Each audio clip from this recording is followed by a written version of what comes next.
Hi, this is Corey Johnston, and today's lesson is going to be a continuation of a previous lesson from the 12th chapter in the second book of Corinthians. We made it all the way up to the 10th verse. We entitled that one Corey Johnston, 2 Corinthians 12, 1 through 10. Strength and weaknesses, a paradox explained. We're going to take this one, the second half, we're going to take it from 11 all the way till 21. But the first word in the first verse of the material we've already covered from this chapter and the material we're going to cover today is boast, and this theme is established as early as the 10th chapter all the way till what we're going to read today. And Paul is very selective and strategic and subtle in what he boasts of. First off, braggadocio is the way of the world. It should have no place in the church, because when we boast, what do? We draw attention to ourselves and away from God. But the boasting was the way of the false prophet, the false apostles, the super apostles that he somewhat sarcastically labels them as, and he identifies them as servants of Satan. He makes no bones and pulls no punches as to who they are.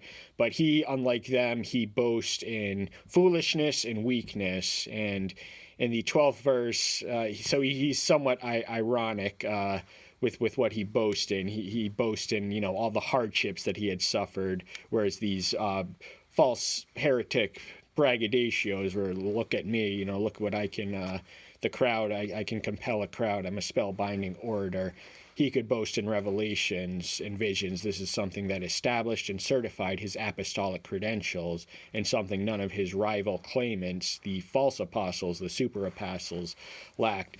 To boast indeed is useless for me, for I shall go on to visions and revelations of Yahweh. Paul was on the receiving end of several visions, beginning in the 9th chapter of Acts, and all throughout there he is visited by several visions, and he had revelations that he documents in the epistles. He was a uniquely trusted depositor thereof. But the vision which he describes is, he ironically and skillfully doesn't refer to, he does a self-reference to the third person. He says, I know a man.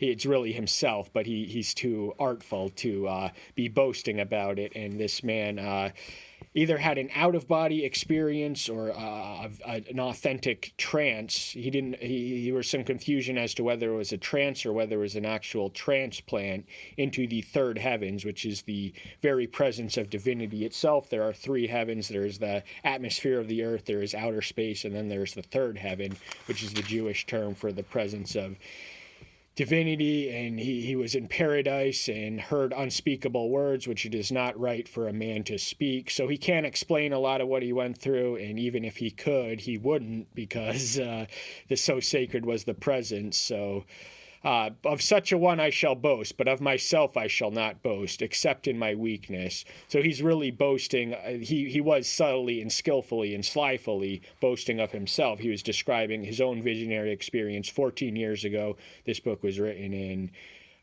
57 AD, so this would have taken place in 43 AD, the vision described therein, where Paul was transplanted or tranced into heaven.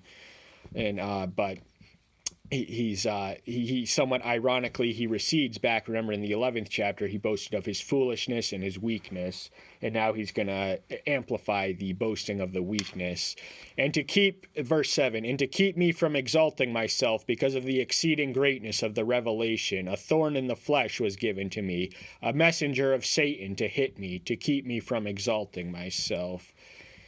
Now, the irony and paradox is that Yahweh providentially uses Satan, the proudest of all beings. This is the sin of pride, which launched Lucifer's rebellion, in order, as an instrument, to keep Paul humble. So Paul had all this access to unprecedented revelations, and he had visions and seen the stuff the likes of which prophets of a previous dispensation would have longed for.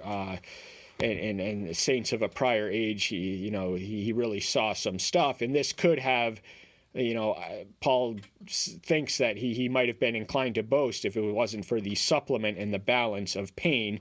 This sickness was Satan sent. Paul had an acute awareness and firsthand experiential encounters with Satan itself. Satan was there, from day one of Paul's ministry. He did not want this man to succeed, so he gave him a sickness, a thorn in the flesh, and we don't know precisely what that is, but we can gather as much that it was a debilitating physical handicap, and this was sent by the most proudful being in order to humble Paul, his servant. Concerning this, I pleaded with the master 3 times to take it away from me. So this is not an unrighteous request. When pain hits you, it is right for the saints to pray for the removal of sickness, not only of themselves, but also of the saints across the world and in the fellowship. So he prayed 3 times to take it away, and not every prayer. The moral that I want to impart is that don't stop praying if you don't receive an answer the first time. Sometimes it takes 3, sometimes it takes 19, but eventually and inevitably you will receive an answer if you persist in it. Read the 18th chapter of Luke for the parable of persistency of prayer, the value thereof. And he said to me, my grace is sufficient for you, for my power is perfected in weakness. Most gladly then I shall rather boast of my weaknesses, so that the power of Messiah rest on me. So in spite of the handicap, Paul was able to take this message to the ends of the earth, and that was a message that he did it because through the grace of Yahweh and Yahweh alone, because this debilitating handicap would have hindered him on human terms. But we become strong when we are weak. When we acknowledge our bankruptcy, that's when we can lead on the inexhaustible and perfect and eternal attributes of divinity to enable us to finish the race. So Paul has a different mindset of a result of this experience. He's now inclined to boast in weakness in order that he may unlock and unleash the strength of divinity working in him and through him and all around him. Therefore I take pleasures in weaknesses, in insults, in needs, in persecutions, in distresses, for the sake of Messiah. For when I am weak, then I am strong. This attitude and mentality is what separates the wise from the weak. The weak will not embrace being weak or being insulted. They'll take it personally, and they'll throw in the towel. And needs, the natural man wants to be satisfied. They don't want to be needy. In persecution, that is just anathema to the natural man. In distress, no one wants to be distressed. But if it's for the sake of Messiah, then it's all well and good, and this is something he has cause to rejoice and praise that he is privileged to suffer for his sake. For when I am weak, then I am strong. To reduce it to a cliche, man is never so strong as when he is weak, and he is never so tall as when he is on his knees. So I explained the paradoxical nature in far greater detail in the preceding lesson, but that's the preamble. We're going to get to the lesson itself, verse 11, 12th chapter of 2 Corinthians. I have become a fool, for you compelled me, for I have not commended you, for in no respect I was behind the most eminent apostles, though I am a nobody. So he boasts in his foolishness, and it is by the foolishness that the wisdom of divinity is revealed, through the foolishness of the preaching, which sounds foolish to those who are perishing, but for us who are saved, it is the message of eternal life. And he was much of the gist of both Corinthians' letter is a defense of his apostolic authority. He didn't walk with the master, he didn't know him in real life, but he beheld him and knew him in resurrected form. He had an authentic encounter, so he was every bit qualified to be an apostle. An apostle is one who has a witness of the resurrection. So that office died when they did. But Paul, he considered himself the chief of sinners in 1 Timothy 1:15, and he considered himself nobody, so he was duly humbled by the experience, and he cultivated an inward humility by being externally humiliated. Indeed, the signs of an apostle were wrought among you with all endurance in signs and wonders and powers. These are the signs and the mark and the authentic insignia of a true apostle. These men were claiming to be super apostles. They were braggarts. They had no credentials. They had no knowledge. They just had skill with persuading a crowd, and then they diverted worship and attention from Elohim and brought them onto themselves. And these people were kind of getting caught up in them and carried away with them, but none of them could claim to have to perform signs. Paul did exorcisms. He raised people he was bitten by a snake, a fatal snake, or someone was bitten by a snake fatally on the Isle of Malta, and he raised him from the dead. He did do signs and wonders and powers. He did have the power of the name. So it was the name was the power through which the apostles were able to perform their signs and wonders and miracles. But he did it all with endurance. It was not a rosy paved path, Paul's path of discipleship. It was defined by tribulation and persecution and opposition and just every intense force, antagonistic force intensely aligned against you, yet he endured through the grace of Yahweh. For what is there in which you were inferior to other assemblies, except that I myself was not a burden to you? Forgive me this wrong. Paul is resorting to sarcasm, and he has every right to, because unlike the super apostles, he accepted no professional payment for his services, even though he was, the greatest Christian who ever lived. He could have made a killing, at least in our day and age, but he did it all for nothing. He was a tent maker. He earned his trade by tent, and this was the practice of Jewish rabbis. Paul was an aspiring Jewish rabbi before he was interrupted on the road.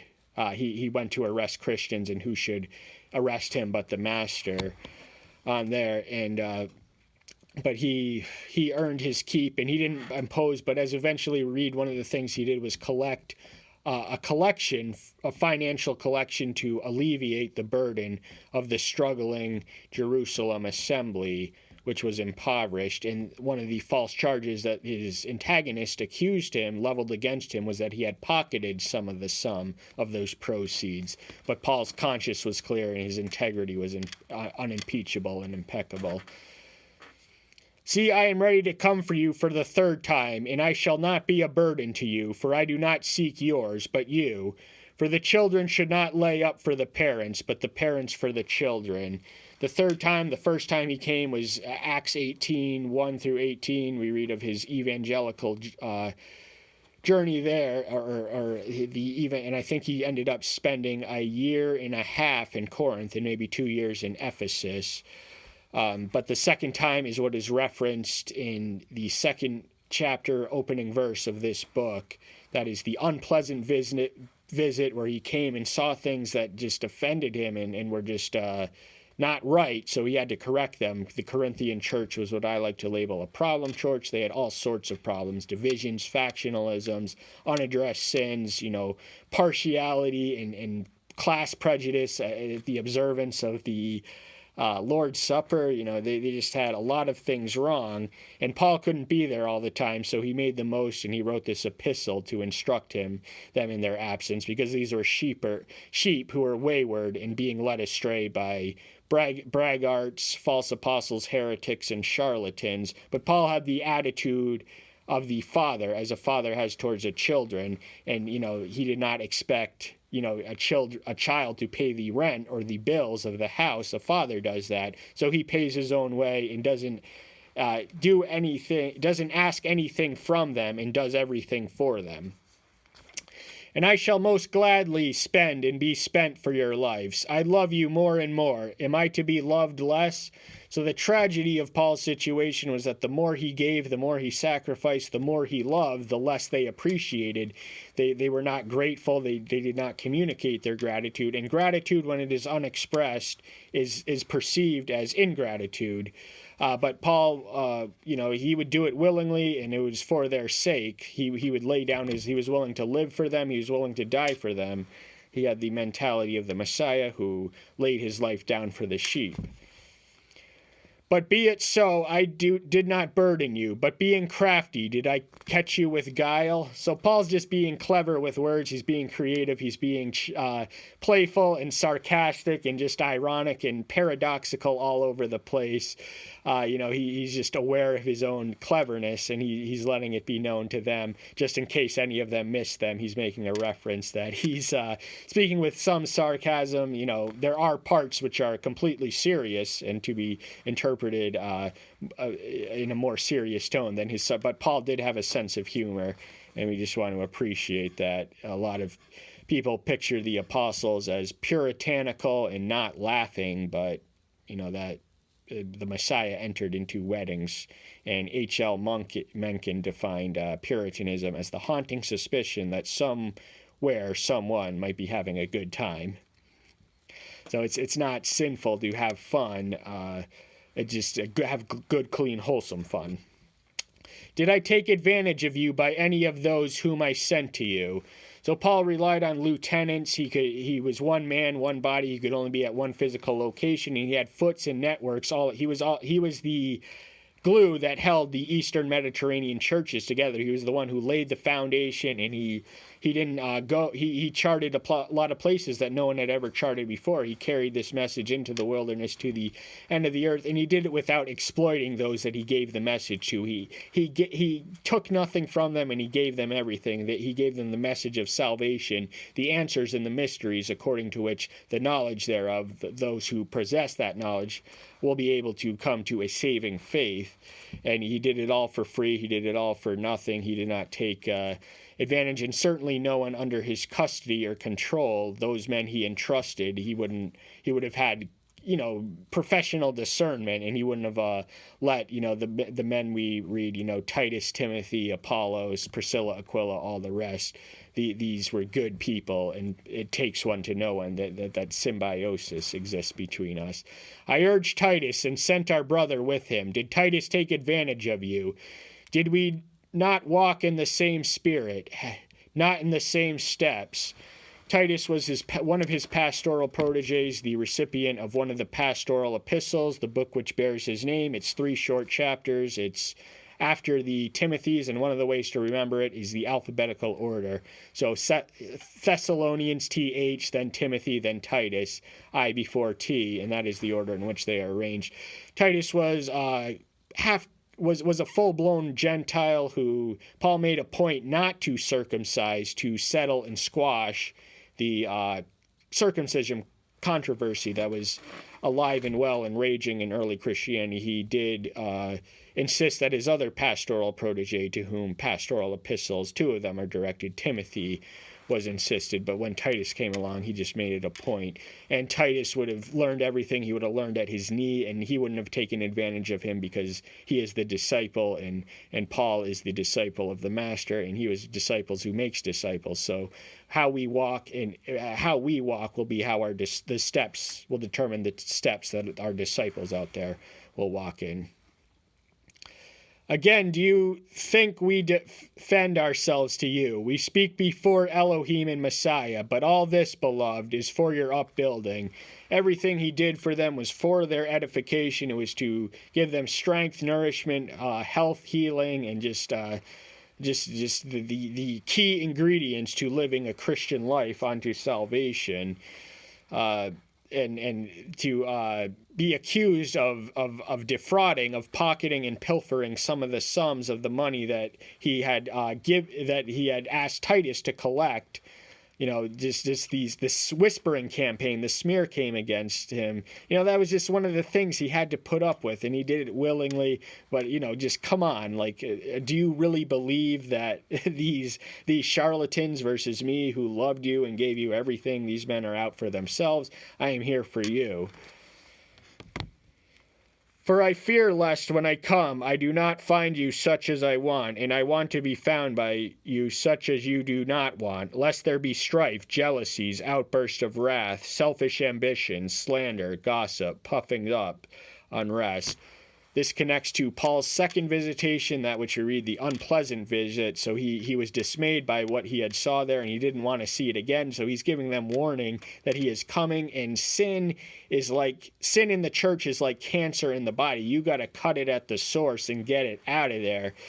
You have to. One of the most neglected ministries of contemporary Christianity is church discipline, and people don't want to, be offensive to sinners, but sin is a very offensive God, so we got to cut it. And all these things lifted here: strife, jealousy, outburst of wrath, selfish ambition, slander, gossip, puffings up, unrest. These are all symptomatic of a church that is unhealthy, spiritually unhealthy, and they have to get rid of it by taking the surgeon's knife and getting it out at the source. Unless when I come again, my Elohim should humble me among you, and I shall mourn for many who have sinned before and have not repented of the uncleanness and whoring and indecency which they have practiced. Now, in the Corinthians, we read in the fifth chapter of the first one that there was a saint who was having sexual relations with his stepmother, and he was repented. He had been disciplined, repented, and been restored. So that is a beautiful example that there is hope for any reprobate who sincerely repents, in his restoration. What was a signal of the principle and practice. It is an exemplary manifestation of that principle. But to see unrepented sin, after all the warning, he said, get it out of your system, but be in the mode of repentance by the time I return. That old life is over and done with. Whoring, indecency, that was just uncleanness. This was the way of Corinth. Corinth was a worldly city. The problem was that the world was creeping into the church. The sin and the ethos of the society around them was subsuming the church, and they had to get rid of it. They had to take the surgeon's knife. No mercy, no shame in cutting out sin at the mark. That's all the time we have for today. Let's stay tuned until next time. I'll see you then. Thank you so much. I'll see you soon. Bye-bye.